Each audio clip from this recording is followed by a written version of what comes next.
sa ating mga kasama sa media today. The Quadcom will turn over documents pertaining to the land acquisitions and properties believed to be owned, procured, acquired by Chinese nationals. In the course of the investigation of the Committee on Public Accounts and the Committee on Dangerous Drugs, we have discovered that there are several Chinese personalities who acquired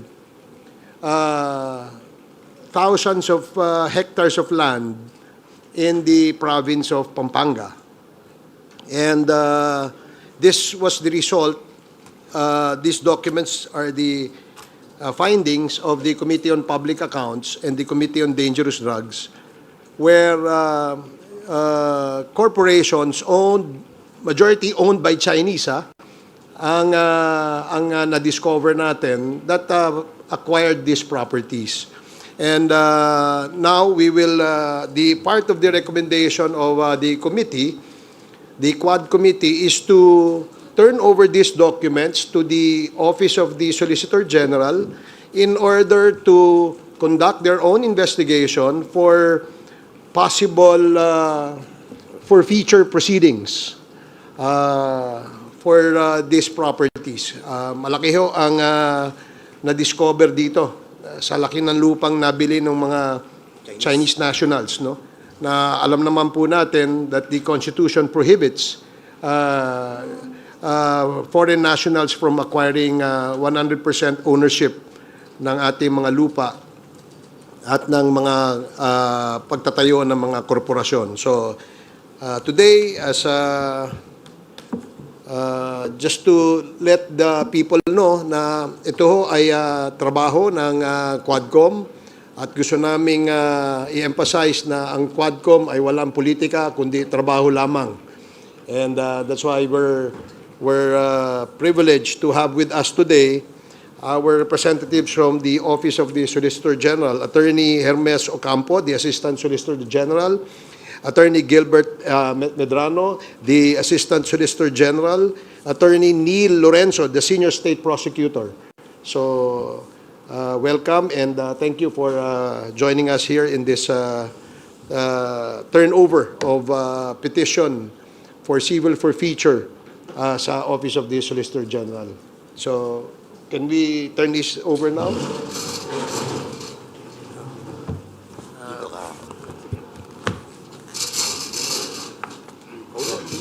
Hindi ako, sa gitna lang. Can you...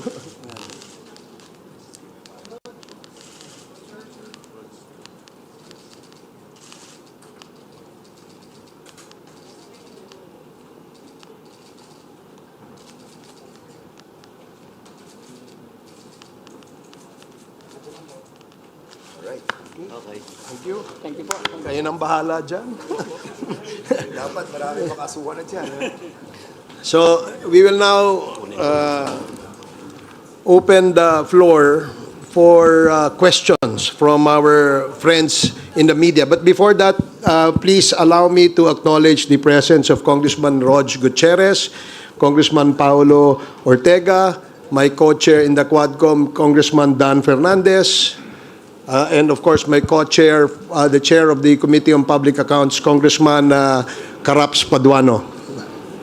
So we will now entertain questions. You can ask questions. Yes, Tina? Good morning po, sirs.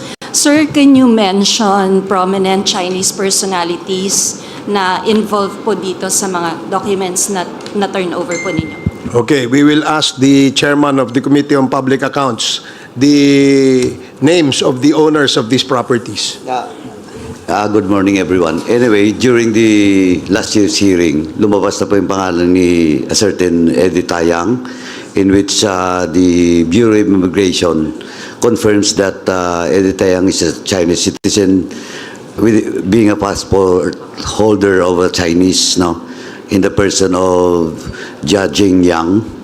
And he was also involved in the sale of properties for Mexico, the LGU of Mexico, Pampanga, and also involved in the corporation, the Empire 999, the Sunflare, and ayun, Mexico 999 and Empire 999 and Sunflare. Edita Young involved in those corporations in which, well, in fact, he was cited in contempt. I think if my memory serves me right, that was November of last year pa. And until now, he is at large. And having transaction with the LGU of Mexico, Pampanga, particularly during the time of Mayor Tumang.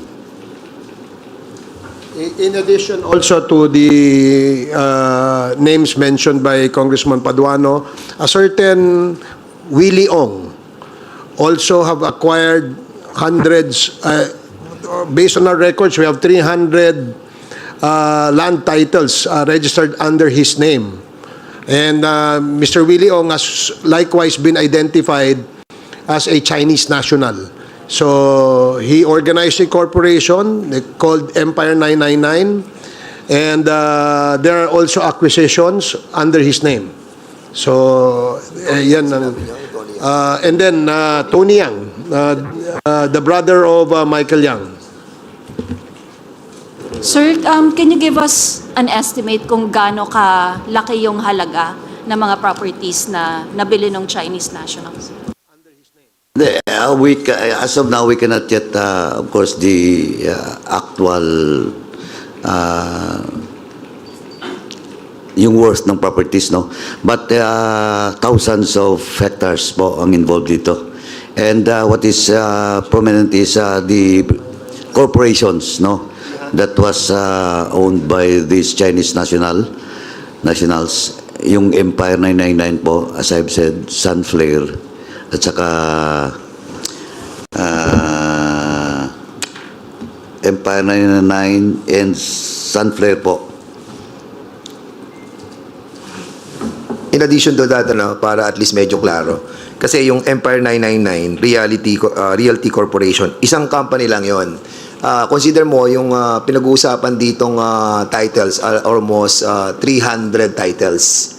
Isang corporation. So meaning, marami pa tayong hindi na-discover ng mga corporations that are Chinese pretending to be Filipinos. So yun ang malaking trabaho na dapat nating asikasuhan, especially ang ating pong Solicitor General, na makita tong mga corporation na to na maraming mga pure Chinese na pretending to be Filipinos and owning and buying properties. Sir, just a clarification, Chinese lang po ba? Walang mga Filipino officials na naging kasabwat nila para mabili yung mga property na yan dyan sa sinabit ninyong documents sa Solgen? Hindi, katulad Hello. Ay, ikaw na, brother. Sige.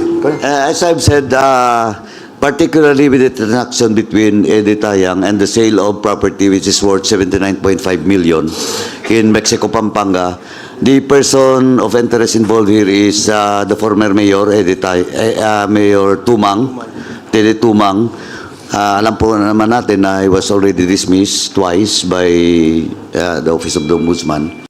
So, kung Filipino po, lahat na mga properties that was sold to Mexico, Pampanga, kay Mayor Tede Tumang po, at saka yung mga some of the employees, particularly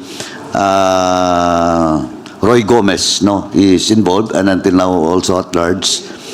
And doon po sa sale ng property with regards to the warehouse that where the shabu was discovered doon po sa Mexico, ang involved din po dito yung kapatid ni Mayor Tumang at the same time si Mayor Tumang po on the sale of that property with regards to that warehouse. So those are the Filipinos which is in collusion with these Chinese nationals. Hi. I think let me emphasize also, no, na ito sila ay nagpanggap ng mga Pilipino. Gumamit sila ng mga peke at mga spurious na mga dokumento na magpapatunay na sila ay mga Pilipino. Until after we have discovered na sila po ay mga Chinese nationals. Meron din po sila mga ginamit na mga dummies, no? Na mga Filipino, apparently Filipino-Chinese. No, nandyan ho yan sa ating mga listahan. So makikita po natin na ito ay panlilin lang, no, sa atin, no, dahil talagang gumamit sila ng mga dokumentong pagpapanggap na sila ay mga Pilipino. Sir, saka in addition to that, kailangan very critical tayo doon sa PSA, saka doon sa local civil registrar.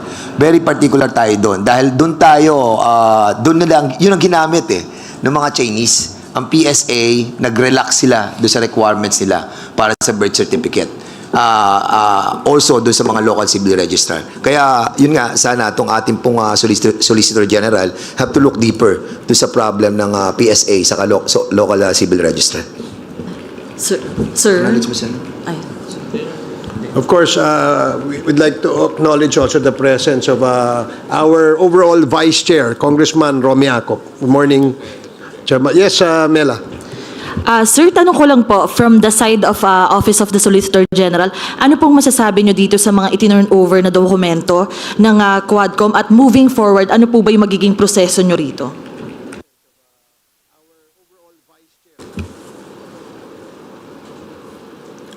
Hindi pa po namin nakikita yung contents ng mga documents turned over to us now, pero may mga listahan po dito sa invitation ng mga honorable chairpersons ng Quadcom. Aaralin po namin to. Pero initially po, eto po kasi yung mga possible na actions that may be filed by the OSG with the coordination of the pertinent government agencies, for example, sa civil forfeiture of the assets acquired of this Chinese through AMLA yan, AMLAC, and eto rin for the reversion and or escheat proceedings to recover yung mga fraudulently acquired real estate by this Chinese. Pero eto po, aaralan namin mabuti kung ano yung real status of these lands now. Whether or not in the meantime, these lands have been transferred to qualified Filipino individuals or entities, in which case, jurisprudentially, the defect, the constitutional defect is deemed cured. So, ang kwan lang nito, if the real estate is still in the name of this Chinese, we will file the necessary actions, escheat or reversion. Then, kung eto po, pag nasa pangalan na to ng mga Filipino individuals, cured na po yan, pero subject po sa possible administrative or criminal actions sa mga involved, including mga government officials, if there's any. Okay, sir. Yun lang. Okay, sir. May dalawang tanong lang po ako. No? Yung unang-una ay ilang mga Chinese po yung nasa listahan ho natin na binigay po natin dyan sa OSG. Pangalawa, pwede ho bang pakidescribe kung itong binabanggit ho na mga lupain o property, pwede na ho bang makabuo ng isang munisipyo o lungsod sa laki ng mga property na pinag-uusapan po natin? Salamat po. Ang aming estimate, thousands of hectares itong nandito. We do not have the final figure, pero kung babasihan natin yung number ng titulo na na-acquire, no? Na ilipat sa pangalan ng Chinese national o hindi kaya doon sa kanyang korporasyon na nirehistro, lumalabas ito, umaabot to sa mga 300 hanggang 400 na titulo. So if you estimate that each title would have at least a hectare of land, so doon lang sa isang tao, sa isang korporasyon, meron na silang estimated 4 hanggang 500 hektaryang lupa sa isang kumpanya lamang yon. So tama yung sinabi ni Attorney Ocampo that they will study this, initiate the escheat proceedings. Kasi if ever we recover this, it has to be recovered in favor of the national government. Kasi nga, merong fraud na nangyari. Bumili sila ng lupa, all these properties are fraudulently acquired. I don't know kung ano yung purpose. Yung iba, ang ginawa nila, nagtayo sila ng mga warehouses, nagtayo sila ng ibang negosyo, and possibly, no, kung nakalusot ito, baka nagkaroon na naman ng Pogo Hub dyan sa mga lugar na yan. And siguro in addition, Mr. Chairman, kasi we have to be expedite yung lahat ng issues pertaining to the properties that were owned by the Chinese people pretending to be Filipinos. Si Secretary Lucas Bersamin issued a preservation asset na kung saan doon sa asset preservation doon sa Banban, na kung saan nakapreserve yung asset po nila para hindi na mabenta. Now, sana yon nire-request natin sa Solicitor General to coordinate with the Executive Secretary in order to have to issue agad yung ating asset of preservation while they are doing yung mga documentary documents that need to be done para makapag-issue sila ng mga preservation of those all assets, no. Maganda yung ginawa po ni Secretary Lucas Bersamin. Sana magawa din po ng ating Solicitor General. Chairman? Yes, Anyway, doon po sa number of Chinese personalities involved, ang most prominent, of course, is Eddie Tayang and Willie Ong. But in those corporations mentioned, particularly Sunflare, which is based in San Simon, Pampanga, and Empire 999, which is based in Mexico, Pampanga, if not all, most of those incorporators are Chinese. Now, in the case of properties, sabi nga ni OSG kanina, na cured, there are one case, no? Isang case po, property of Eddie Tayang, in which it was claimed to be his residence in Mexico, Pampanga, and it was bought by a certain Rodingo. But when he was invited during the hearing, in good faith, he bought that property, and he's very much willing to cooperate po doon sa process, legal process with regards to those properties, no. Isang property lang naman po 'yon. And we hope that some of those properties are still nakabitin po, no. That's why we have to move fast so that all those properties will be reverted back to the government. Thank you po. Okay, we'd like to acknowledge also the presence of our Deputy Speaker, J.J. Suarez. Good morning, DSJJ. So, Sir, clarification uli. Yung mode ng pagbili ng mga properties na yan, paano ang natuklasan ba ng Quadcom through money laundering, cash ba yan na binayaran, yung pera ba ay galing sa proceeds ng drugs, paano? At saka Pogo pala. Patuloy pa rin yung ating investigation dyan. No?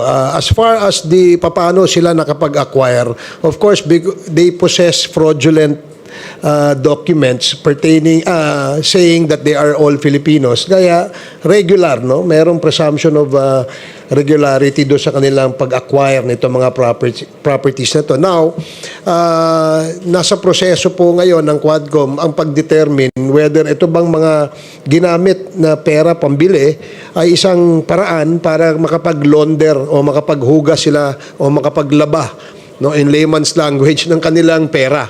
No, that hopefully we will be able also to discover kung ano yung source ng pondong ito.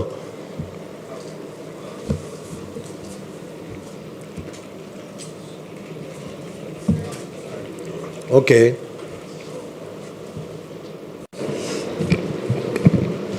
Sir, sorry.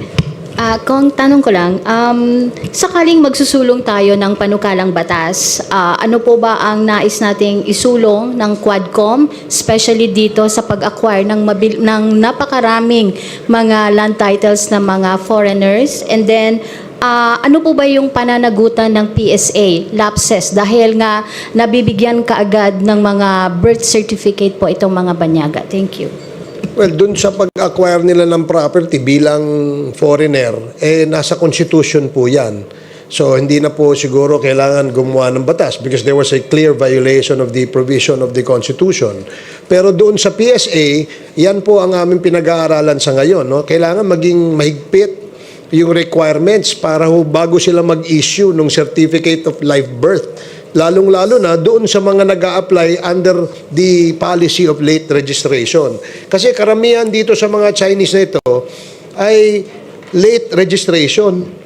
So, doon pa lang, dapat magtaka nga tayo eh. 18, Alice Go, for example, 19 years old na siya nung nag-apply siya for Filipino citizenship. Sabi niya, late registration dahil daw lumaki siya sa farm, hindi na asikaso nung kanyang mga magulang, no? Yung pagre-rehistro sa kanya. Kaya nga, isa yan sa tinitingnan nitong Quadcom. Kasama dyan, yung ating local civil registrar. Kasi ang endorsement nanggagaling sa kanila bago yan umakyat doon sa PSA. So, tinitingnan din natin in these two agencies kung ano ang pwede nating gawin na mga batas, no? O panukalang batas para higpitan natin yung pag-implement nila ng mga pulisiyang ito. To add, no, actually yung problema lagi dyan, yung defense ng PSA. First, binabalik nila doon sa LCR because they're just receiving the documents coming from the local civil registry. Now, second na defense lagi nila is ministerial daw yung role niya. That's why during the hearing of public accounts, nilaw po natin na dapat we have to do something about it. We have to legislate laws that will make sure na hindi na po lulusot itong mga kasong ganito. Not only Alice Go, in the case of Eddie Tayang, kalaya mo, 1983 siya pinanganak, yung registration na dito as a Filipino citizen after 23 years o 21 years, 2004. So, doon po sila nakakalusot. Kaya kailangan we have to legislate laws na siguro po natin hindi ito lumusot in the future yung mga ganito pong kalakaran. Saka in addition to that, kasi yung PSA, meron silang service provider para doon sa kanilang automation, doon sa ating pong tinatawag po nating registration, no? At ang service provider nila for so many years, no? I think 10 taon na yung service provider na yon. And they spend like, I think, if I'm not mistaken, during the investigation namin, wala pa sa Quadcom to. If I am right, kung hindi sa dangerous drugs, sa public accounts, na-mention doon yung contract. Ang contract na inabot ng PSA, no, doon sa service provider nila, almost, I think, if I'm not mistaken, 5 billion. So, kung meron tayong ganong klase ng kontrata, no, doon sa PSA, being owned by a private corporation, not owned by the government, at stake yung ating tinatawag na mga profile ng bawat Pilipino na dumadaan sa kanila. And I think the Solicitor General have to check on this as well. Yung contract ng PSA doon sa Unisys. Unisys ang kontrata nila eh. At sa Unisys, according to the federal investigation that was conducted in the United States, meron silang case against this Unisys Corporation. We tackled this in the committee, and I think it is imperative on the part of the Solicitor General to look into this. Sir, just a question. Yung pagpasa ng documents sa OSG, does this mean that the Quadcom has finished tackling yung issue ng illegal drugs saka yung mga warehouses na allegedly owned by Chinese nationals? No, hindi pa. Ito lang yung aming nakita na I think sufficient and substantial na yung aming investigation na nagawa dito sa particular na Chinese national na ito at saka yung kanilang corporation, no? Yung Empire 999, Mr. Willie O, Mr. Eddie Tayang. So we feel that immediately we have to initiate the forfeiture proceedings nang sa ganun, hindi na po tayo maisahan. Baka maibenta ho yan eh. Kagaya ng isang property ay naibenta, yung 6 hectares yata nabenta doon sa Mr. Rudingo. No? Buyer in good faith siya. Akala naman niya, Pilipino yung kausap niya until we discovered that hindi pala ito totoong Pilipino. Sir, so sir, this is not part of the partial committee report po, or this is part of the partial committee report? Hindi pa ito yung hindi pa ito yung kasi we're still writing the partial committee report, and eventually baka itong linggo ito, baka next week siguro we will be able to turn over the partial committee report to the agencies concerned. Ito ay nakita lang namin that there is an urgency. Kasi nga baka biglang maibenta to bukas, no? I remember yung kay Empire 999, investigate natin yon ng October last year, di ba? Oh, yung pagdating ng mga bandang March and April, naibenta niya yung property. So, medyo gusto natin sana merong tayong urgency dito.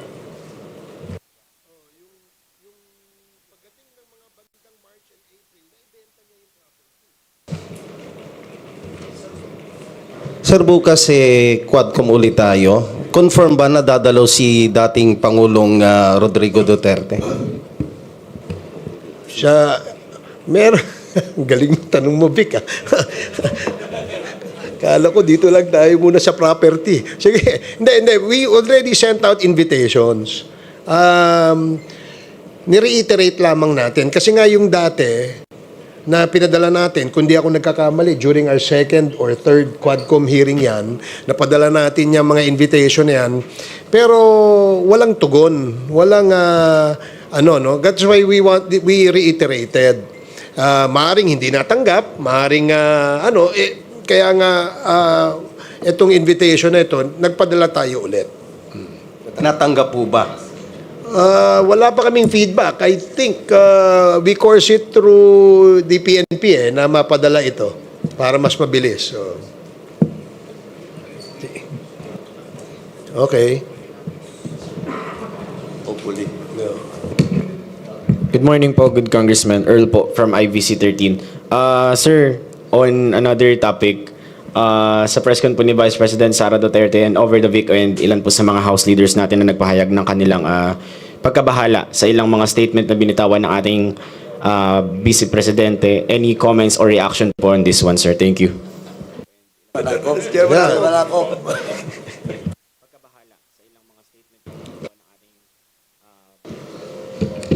Yung sa akin talaga, gusto kong tanungin kung okay lang ba siya eh. Nag-aalala po talaga ako eh. Pero the statements were not even, for me, hindi na siya political eh. Parang it's a question of kultura. Nasa kultura ba nating mga Pilipino yung mga ganyan na statements? Ganyan ba tayo pinalaki? Ganyan ba kapaligiran natin? So, talagang nanlilisik. Parang galit na galit sa mundo. So, yun lang. Kaya talagang question ko po eh, kung talagang okay ba siya. So, yun. Follow up? Si AJ. Hello? Congressman Rog, your comment? Well, I have to agree with si Congressman Ortega. I think it's a cultural issue, especially yung relation to dun sa disgraceful yung bangkay. And I think most of the people have already complained po, no? I think it doesn't really involve any comment on our part as congressmen, and we leave it siguro to the people to decide on how they would see that as qualities of a leader. Yun po. We'd like to acknowledge also the arrival of Congressman Jay Kung Hoon. Good morning, Congressman Jay. And you can also direct your questions to him. Sir, follow up. Go ahead. Following up with that lang po, some of the Young Guns leaders requested psychological evaluation for the Vice President, sir. Would this be firm or may re-recommenda daw po ba tayo na...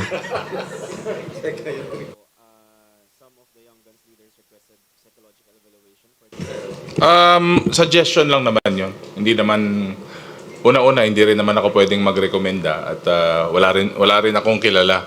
Kasi so far parang okay pa naman ako. So Pero the people have seen the interview. So parang may something. Ewan ko. Oo. Parang punong-puno ng galit, saka parang parang yung mga lumabas sa ating mga pahayagan, para talagang parang hindi ko alam kung may meltdown o may problema na nangyayari right before our eyes during the press con. Sir,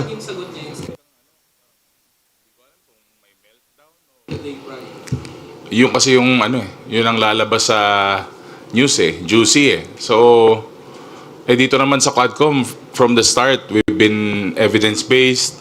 Kung ano po ang mga lumalabas sa aming legislative inquiry, very clear po yun na yun po ang lumalabas at napapalabas po sa social media. But, again, baka it's another diversionary tactic. Sir, sabi ni Attorney Sal Panelo kanina sa interview, hindi naman daw publicly sinabi ni VP Sara yon, parang sa group chat lang daw yon. Doon sa sinabi na huhukayin nyo, yung paghukay. Hindi, magaling talaga siya sa ganun. Yung kasi siya yung official interpreter dati, nung dating Pangulo. So malamang ginagawa na rin niya dito ngayon. Sir, you mentioned parang punong-puno ng galit. Pwede bang? Ay, Yes. sorry, sir. Punong-puno ng galit talaga. Yes, why do you think po? Bakit po sa tingin ninyo ganun yung nangyari kay, and you even mentioned Kong Ortega na parang may meltdown or may problema na nangyari. Why do you think po na nagkaganon? Well, siguro sa nangyayari sa ating Vice President, nagkakaroon siya ng, I think she's being overwhelmed by anger and hate. Pag ang isang tao ay sobrang galit, nawawala siya sa sense of decency sa aking paningin. And sometimes, yung how you manage yung hate sa yung katawan at saka yung nasasaktan ka, it's also a test of your character. Di ba? How you manage these things, it's a test of your character. So in the case of the Vice President, ay lumalabas po yung flaw sa kanyang character kasi natatalo ng kanyang galit. Yun po yung aking nakikita as far as this representation is concerned. Maraming salamat po. Sir, hello po. Parang ang hugot po ni VP Sara, yung ginagawang pagkalkal doon sa kanyang confidential fund, yung paggamit ng pondo ng kanyang office ng Kamara. So ang House of Representatives po ba kayo, magbabago ba kayo or mag-a-adjust ba kayo, maghihinay-hinay ba kayo sa pag-iimbestiga sa kanyang paggamit po ng pondo? Sa ganang amin, the performance of one's duty should be the primordial consideration. Trabaho po namin yun And therefore, dapat walang let up to show what really happened and so far as the confidential funds of the Office of the Vice President and the Department of Education when she was still the Secretary. Kasi pag magbibigay po kami ng leeway, hindi po na yata in accordance with our mandate. Ganun po ang paningin namin doon. Okay. Sir, Before that, we'd like to acknowledge the presence also of our Senior Deputy Speaker, Dong Gonzales. Good morning. Okay, continue. Sir, yung dito sa nakita nyo na sabi nyo nga may meltdown, kakaiba, yung galit, ganito, ganyan. May nakikita ba kayo na parang signs ng psychological incapacity dun sa nangyari kay Vice President dun sa press con niya? I think we would not be in a proper position to determine that. Siguro, it would be recommended that she should see a psychologist or a psychiatrist. Kasi sila po ang expert dito hindi po kami.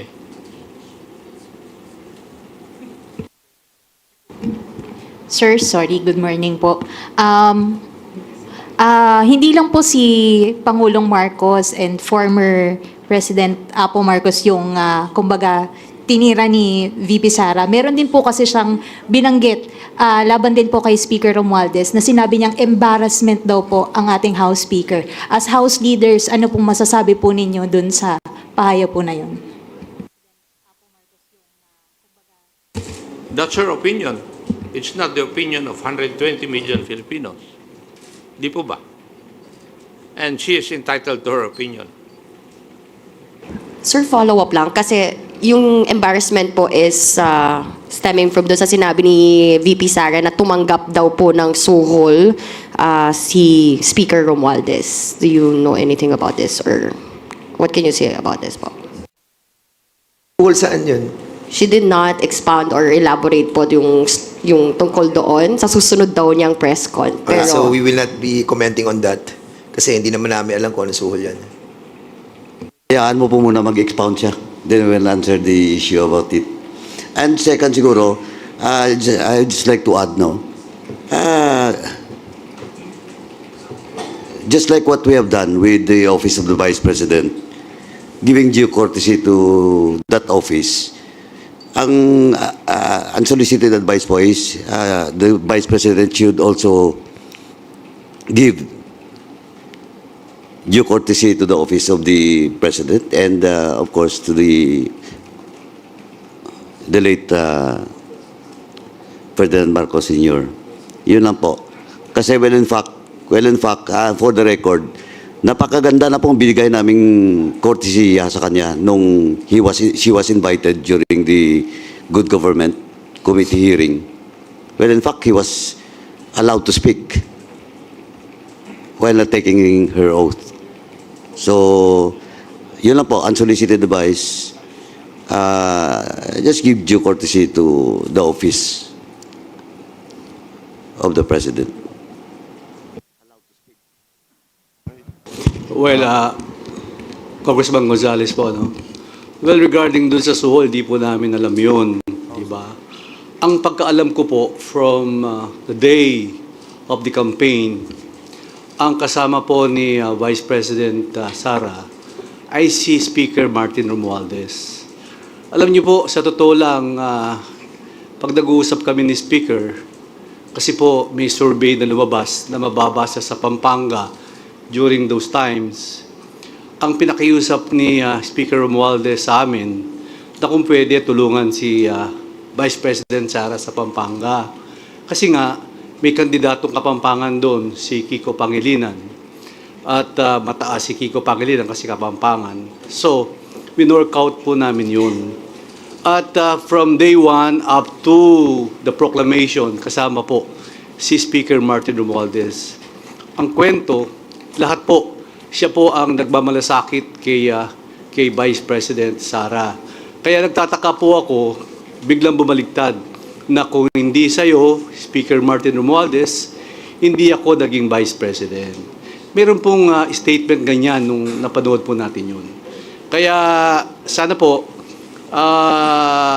hindi po natin alam kung ano ang nasa isip ni Vice President Sara at yun man lang sabihin mo na uhukayin mo yung tatay at itatapon mo sa West Philippine Sea. Ako po isang nasaktan bilang anak. Kung ako po si Senator Amy Marcos, sinabi sa tatay ko yon, palagay ko, hindi na po kami pwedeng magkita at mag-usap sa panahon na yon. Sasabihin ko, ibang klase na to, ibang usapan na to. So, sana po walang ganyang usapan. At yung ganyang naririnig kong mga salita, salita pag umiinom sa kanto, sa barangay, paglasing na, biruan lang yun, di ba? Pero walang ganyang, pero wala pong ganyan. Medyo, ako po, honestly, after yung press conference niya, meron po, nasa palasyo po ako, birthday po ni E.S. Bersamin. Pero gusto kong sabihin sa presidente, pero hindi ko po nasabi, kasi baka ayaw po niyang marinig yun. Pero deep inside in my heart, ako po talaga nasaktan doon sa sinabi niya. Because I'm also, anak po ako eh. Hindi na po ako makakakita ng tatay. Isa lang po ang tatay ko. Tapos sasabihin po sa tatay ko yun, uhukayin niya at itatapon niya. Palagay ko napakasakit po nun. So bilang isang Kristiyano, bilang isang batang pinalaki sa maayos, palagay ko foul po yun. Salamat po. Thank you. I would like to acknowledge also the presence of the chairman of the Committee on Human Rights, our co-chair sa Quadcom, Congressman Benny Abante. Good morning. Mr. Chair, in addition to that, na sinabi po ni SDS, alam nyo, kahit pagbalik-balik na din natin ang mundo, yung ating pong former president, si Ferdinand Marcos Sr., malaki po nagawa niya sa bansang Pilipinas. Kahit sabihin na natin na inakusahan siya na diktador at napatalsik siya ng ating pong mga kababayan. Pero at the end of the day, we have to accept that he made a lot of things for the Filipino people. At yung pong pagsasabi na huhukayin siya at itatapos sa West Philippine Sea, medyo parang sa mga nagmamahal, lalo na yung mga Marcos loyalists, na nakita natin na talagang pinaglalaban yung ating pong dating Pangulo, napakasakit po nun. And we have to be careful with our statements, kasi hahabulin tayo ng panahon at pagkakataon. Like for example, yung ginagawa po na statements ng ating pong dating Pangulo, si Rodrigo Roa Duterte, ngayon hinahabol na po siya ng sitwasyon. We hope that this will not happen to the Vice President. But definitely, somebody might file a case against her. At nobody can prevent that dahil nga wala namang immunity ang ating pong Vice President. Masakit po yung mga ganitong klaseng salita na hindi naman po dapat nasabihin na nanggaling sa isang opisyal ng ating bansa. Sir, clarification on the invitation kay former President Duterte. 18 pa po yun, October 18, yung reiteration ng invitation ninyo. Meron na po bang feedback from the PNP kung na-deliver man lang po doon sa bahay at may nag-receive nitong invitation? And second question, kung meron ding reiteration ng invitation kina Senator Bongo and Senator De La Rosa?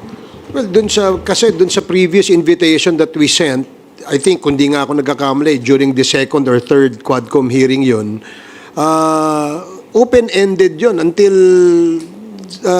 we conduct these hearings.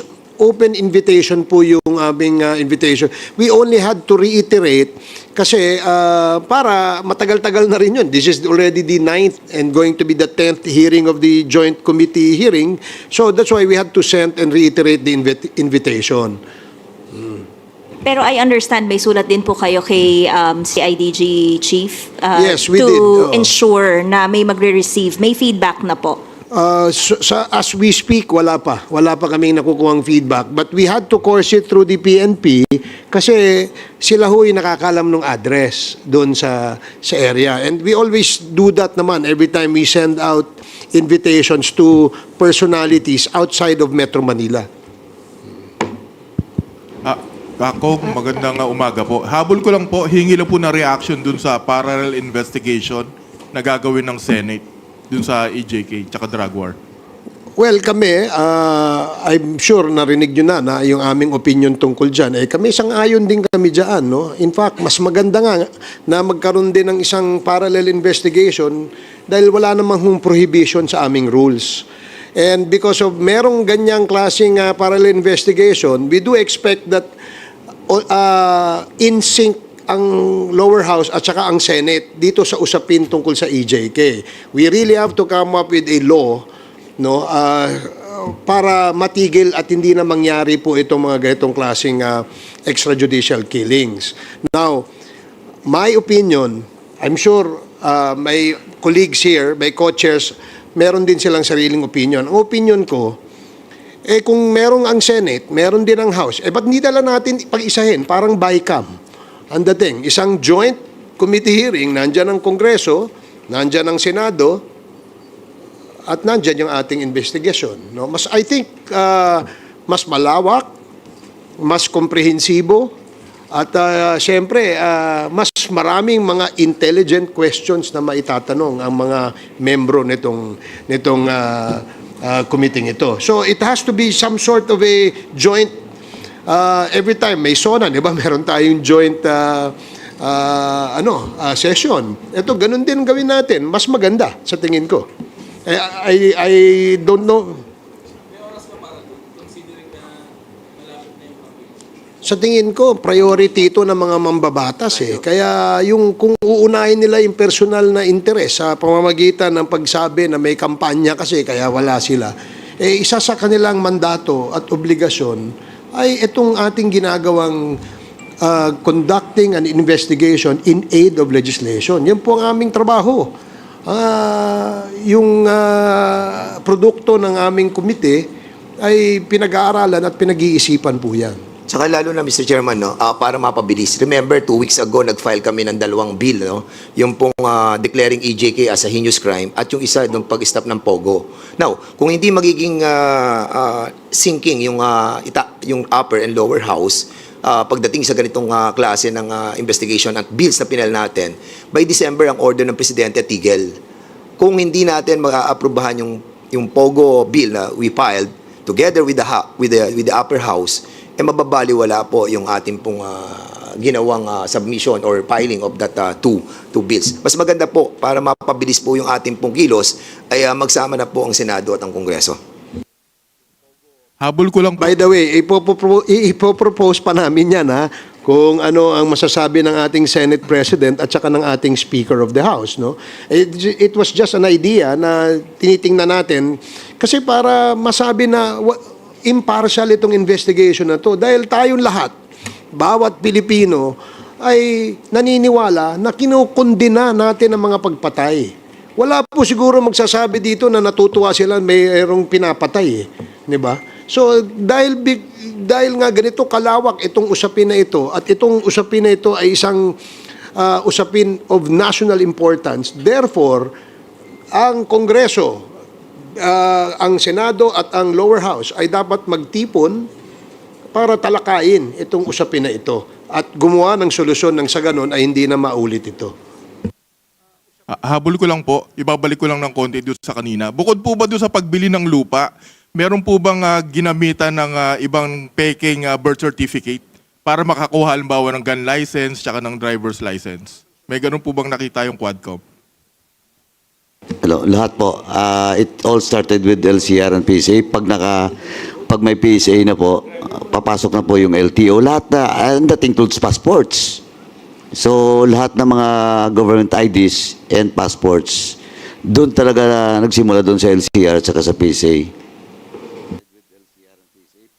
So, meron pong na-discover na ginamit yung pagkuha ng gun license, ginamit yung peking birth certificate? I think sa case ni Tony Yang. Kay Tony Yang.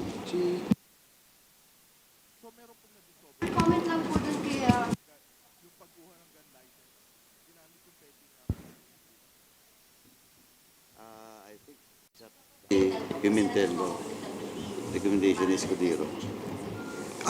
Recommendation yata ni SP yan, ano? And of course, we respect that dahil sila naman po ay bound by their rules. Ganon din kami dito sa House.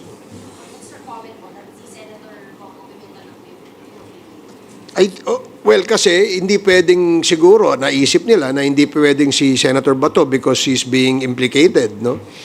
Bilang chairman ng Committee on Public Order and Dangerous Drugs sa Senate. That's why siguro naisip ni SP na ilagay sa Blue Ribbon at si Senator Coco Pimentel maglilid. Sir? Hi sir, good morning po. Rose po sa UNTV. Sir, we're preparing 2 scenarios tomorrow for the Quadcom hearing.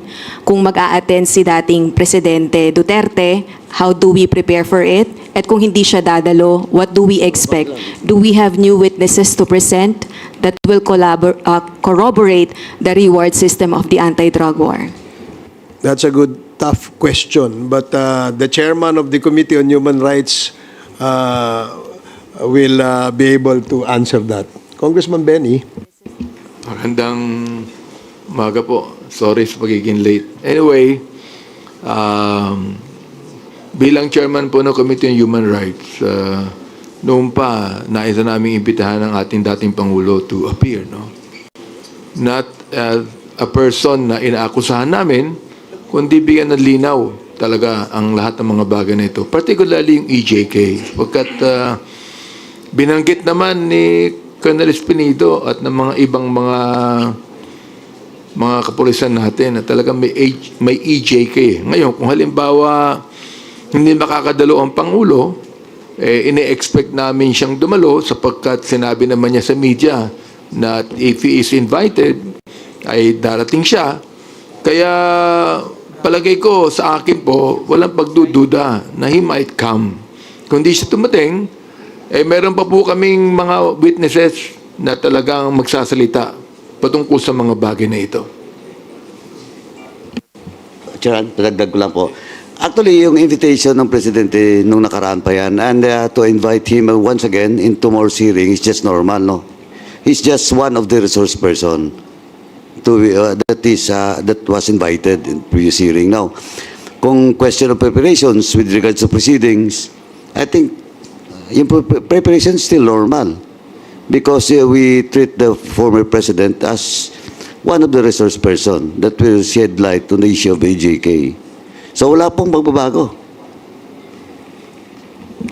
If ever he appears po tomorrow, ano po yung security na ipapatupad po natin, and will he get the first part of the hearings? Siya po ba muna yung pagsasalitain po natin? And what questions we will ask? First, question of security, that's not us but the Sergeant at Arms, now in coordination with the PNP. Second, if he will be the first or the last or in the middle, sabi ko na nga, we will treat him as part of the resource person. So depende po yan sa mga members, no, na magtatanong. And third question of what are those questions, let us see tomorrow what will happen during the hearing. Dagdagan ko lang din, no, na of course, we will afford him the courtesy due to a former president, no. Alam niyo naman dito sa Quadcom, nirerespeto naman natin yung rights ng ating mga resource persons at ng ating mga witnesses. Taliwas diyan sa iniisip ng iba sa pagbabati ko sa amin na we do not daw respect the individual rights of our witnesses as well as our resource persons, no. Of course, they have all the right, no, that we will extend to them. Kasi lalo na yan, na dati pong Pangulo si former President Duterte. So definitely, we will respect him as a person and respect his former office as the President of the Republic of the Philippines. Let me add, no, sa akin naman, more than asking any educated question, we would like to listen to his educated answer. Ibig sabihin, we're willing to listen. Di ba? I mean, for him to explain to us yung war on drugs, we're willing to listen. For him to explain to us why is it necessary on the war on drugs that more than 20,000 people were killed. We are willing to listen. Oo. We're willing to listen na sinabi niya several times na patayin ang mga drug pushers. For example, we're willing to listen kung bakit niya sinabi yan. We're willing to listen na yung kanya mga binanggit na pinapatay, na-involve din ang ilang mga pulis na gawin ang hindi dapat gawin. We're willing to listen. We're willing to listen to him. Nasabihin niya, nagkaroon ba ng due process bilang chairman ng Committee on Human Rights? What I'm concerned about ito, nagkaroon pa ng due process. Nagkaroon ba na tinatawag natin sa konstitusyon na binigyan ng pagkakataon kahit mga suspect yan na hindi natin binibilang na mga kriminal unless proven guilty. Bilang ang ating dating Pangulo ay piskal. Naniniwala po siya sa due process. Naniniwala po siya na dapat bigyan ng pagkakataon ang mga suspect kahit mga drug lord pa yan. We're willing to listen. We're willing to listen kung bakit more than 7,000 ang mga pinatayan ng mga drug pushers na mga maliliit. Pero yung mga malalaking drug lords, buhay pa hanggang ngayon. That is what we would like to know. Ay sir, sorry, follow-up lang. Kasi sa mga social media feed or post po ng mga supporters ng Duterte camp, his attendance may lead to contempt. Yung pong respect that the Quadcom will accord the former president, is that enough assurance for him not to be contempt? I cannot, the committee personally, I cannot assure that. It's up to him to be present tomorrow, and it's up to his answers and his actuation during the hearing. So, for me, sabi ko na nga, hindi ko pwedeng pangunahan ng dating Pangulo. Let us see what will happen tomorrow. But one thing for sure, we will afford him the due courtesy. His office should be afforded. Sir? Sir? Sir? Sir, sorry. Sir, Go ahead. Sir, follow-up ko lang yung sa mga Chinese na may title. Meron ba may narinig ako, baka mali lang ako, Tony Yang, the brother of Michael Yang. Kasi meron ding ID Tai Yang. ID Tai Yang is same as Tony Yang. No. Iba yan, magkaiba yan. But this ID... ID Tayang, yung Chinese name niya is Jia Yang. okay. Pero related ba to sa kay Michael Yang and Tony Yang, sir? Si Edith Tayang is related by business associations. As business associate Yeah, of but of Michael course si Yang and Tony Yang is related to Michael Yang, the brother of Michael Yang. So itong si ID Tai Yang is business associate ni Tony Yang. Tama, No, sir? ni Michael Yang. Michael Yang. Okay, thank you. Thank you, sir. I'll just like Sir, kagaya po nung nangyari sa good government na hearing, hindi po tumayo si VP Sara para mag-take ng oath. Granting po, pumunta po si former president at hindi rin po tumayo para mag-take ng oath. Again, as I've said, I cannot personally, no, I cannot answer about it, but we have to stick in our rules. What is our rules should be followed during committee hearings. And let us see tomorrow. Let us see tomorrow. I cannot answer about it, but we have to stick in our rules. What is our rules should be followed during committee hearings. And let us see tomorrow.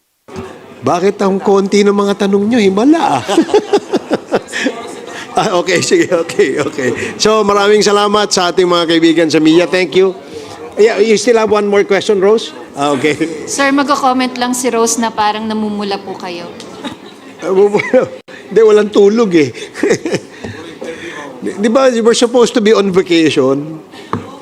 Di ba? Nagtanim ako doon sa amin eh, kaya mainit eh. Ako, palagay ko yung tanong kanina, palagay ko mas civil si former president kaysa kay vice president. Palagay ko, magte-take ng oath yan. Mas civil siya eh.